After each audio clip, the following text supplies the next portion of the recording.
یکی از عامل‌های زیاد شدن کودکان با تحلیل‌های ما برمی‌آید که این یک چند عامل و سبب‌های خود را دارد.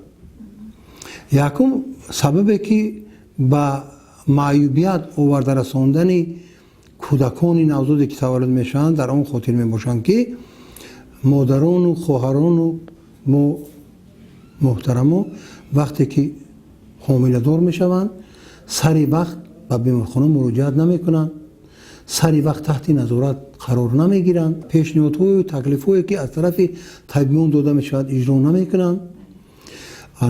همین یکی از عامل‌های میشود که کودک نقصاندار به دنیا آید.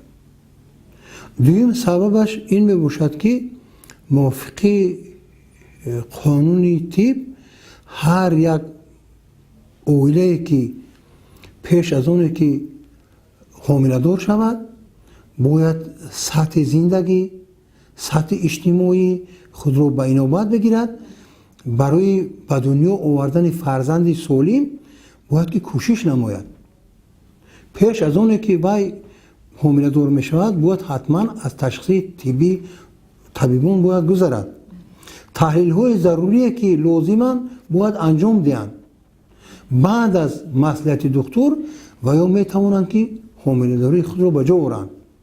این یکی از سمت های خوبترین و بهترین اون می شود که مادران و خواهرای ما کودک سالم به دنیا بیارند.